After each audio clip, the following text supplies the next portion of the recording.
दोस्तों, स्वागत है आपका अपने YouTube channel Bihar study point GEP पे। आज से मैं पॉलिटी की क्लास शुरू कर रहा हूँ, तो आइए देखते हैं। तो आज का हमारा टॉपिक जो है वो है भारतीय संविधान के विकास का संक्षिप्त इतिहास। जो हमारा भारतीय संविधान बना है, जो विकास हुआ है इसका, कैसे संविधान सभा गठित हुआ, फिर उससे संविधान बना, उसमें फिर कैसे अनुच्छेद जोड़े गए, अनुसूची जोड़े गए, भाग जोड़े गए, इसके बारे में हम थोड़ा सा पढ़ेंगे। तो सबसे पहले आप देख लीजिए, जो इंडियन पॉलिटी शुरू होता है, राजनीति, भारतीय राजनीति या राजनीति शास्त्र कह लीजिए, ये जो शुरू होता है ये कहीं ना कहीं बैटल ऑफ प्लासी और बैटल ऑफ बक्सर, इन दोनों के वजह से ही अंग्रेज यहाँ पे शासन कर पाते हैं। जैसे बैटल ऑफ प्लासी 1757 में हुआ था, बंगाल के नवाब सिराजुद्दौला और अंग्रेजों के बीच में, जिसमें अंग्रेज विजयी हो जाते हैं। और बैटल ऑफ बक्सर 1764 में हुआ था, जो अंग्रेज और मीर कासिम के बीच में होता है। इसी के बाद जो है अंग्रेज इंडिया के पॉलिटिकल सिस्टम में घुसते हैं, मतलब यहाँ के बाद से अंग्रेजी शासन सत्ता का शुरुआत हो जाता है। तो अंग्रेजी शासन जो है 1764 बैटल ऑफ बक्सर, बक्सर के युद्ध के बाद अंग्रेजी शासन का यहाँ पे दबदबा शुरू हो जाता है भारत के अंदर। तो अंग्रेज अपने शासन को मेंटेन रखने के लिए कई सारे एक्ट्स पारित करते हैं।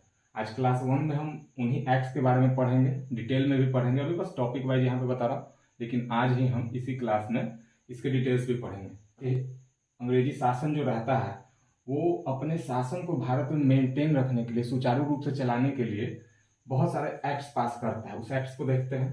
पहला एक्ट्स जो वो अंग्रेज पास करता है वो है रेगुलेटिंग एक्ट 1773। उस time Robert Clive governor of Bengal बनाया गया था। उसके बाद है एक्ट ऑफ सेटलमेंट 1781, फिर है पिट्स इंडिया एक्ट 1784, फिर है चार्टर एक्ट 1813, फिर है चार्टर एक्ट 1833। उसके बाद फिर 20 साल बाद चार्टर एक्ट 1853, फिर गवर्नमेंट ऑफ इंडिया एक्ट 1858, उसके बाद इंडिया काउंसिल एक्ट 1861, फिर एक्ट ऑफ 1873, फिर शाही उपाधि एक्ट 1876 यानी कि royal title act 76, India council act 1892, India council act 1909, government of India act 1919 और गवर्नमेंट ऑफ इंडिया एक्ट 1935। और अंतिम जो एक्ट अंग्रेज पास करते हैं वो है इंडिया इंडिपेंडेंस एक्ट 1947। तो आइए शुरू से देखते हैं। पहला था रेगुलेटिंग एक्ट 1773, ठीक है। तो रेगुलेटिंग एक्ट 1773 के अनुसार क्या क्या बदल दिया गया, क्या क्या कानून बना दिए गए। तो बंगाल का गवर्नर जो हुआ करता था, जैसे सबसे स्टार्टिंग में जो बंगाल का गवर्नर हुआ करता था, उस पोस्ट को बदल कर उसका नाम बंगाल का गवर्नर जनरल कर दिया गया।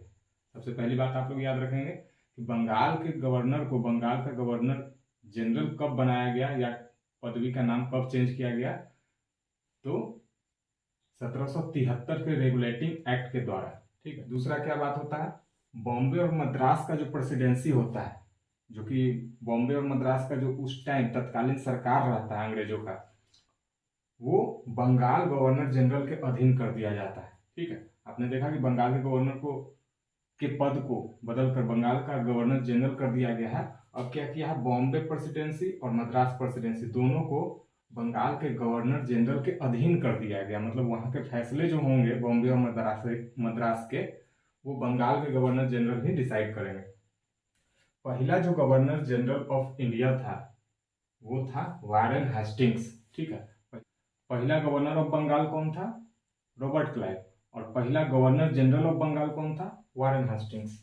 1774 में क्या होता है, कलकत्ता में उच्चतम न्यायालय की स्थापना कर दी जाती है 1774 में, जिसके मुख्य न्यायाधीश बनाए जाते हैं एलिजा इम्पे, और अन्य 3 न्यायाधीश होते हैं, जिसमें होते हैं चैम्बर्स, लिमेंस्टर और हाइड, ठीक है। दूसरा एक्ट देखते हैं। दूसरे एक्ट का नाम है एक्ट ऑफ सेटलमेंट 1781, ठीक है।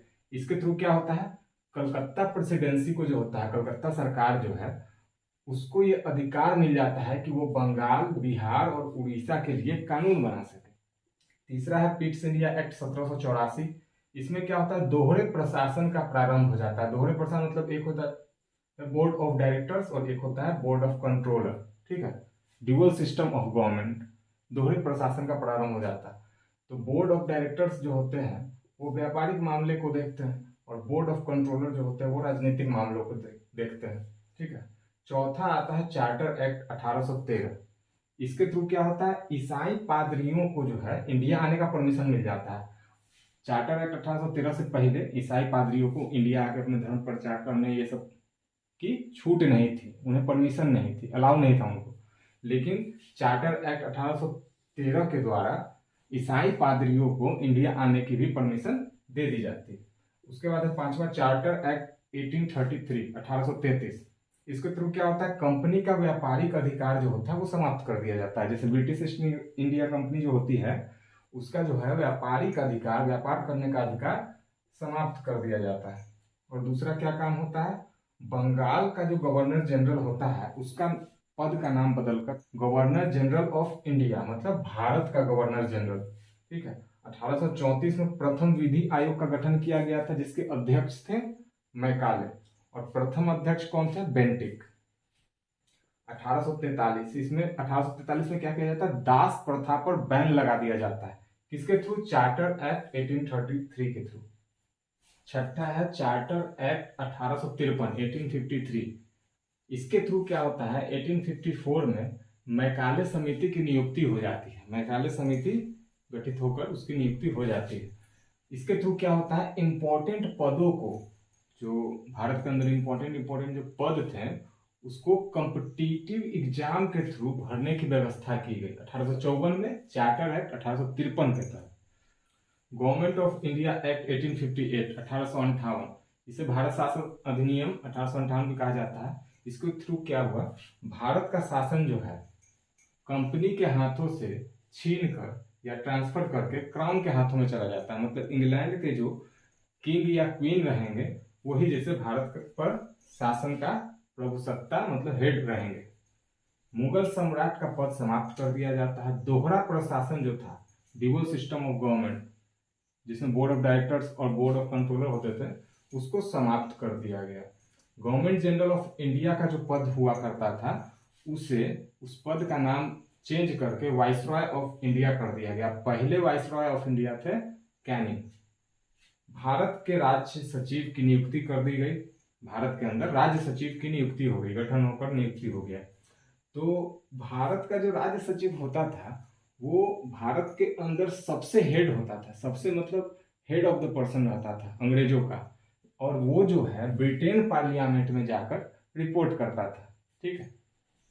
उसके बाद है इंडिया काउंसिल एक्ट 1861 1861। इसमें क्या होता है, कैनिंग जो होता है 3 इंडियंस को विधान परिषद में मनोनीत कर देता है। एक होते हैं बनारस के राजा, एक पटियाला के महाराजा और एक होते हैं दिनकर राव। इन तीनों को जो है कैनिंग जो होता है उस टाइम का वाइसरॉय तत्कालीन जो रहता है वो इन तीनों को जो है विधान परिषद में मनोनीत कर देता है। उसके बाद होता है एक्ट ऑफ 1873।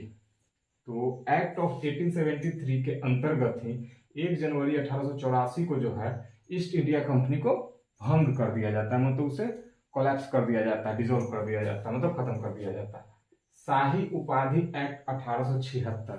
ठीक है। इसके थ्रू जो है 28 अप्रैल 1876 को महारानी विक्टोरिया को, जो तत्कालीन ब्रिटेन की महारानी रहती है, महारानी विक्टोरिया को इंडिया के साम्राज्ञी घोषित कर दिया जाता है, मतलब इंपेरर ऑफ इंडिया।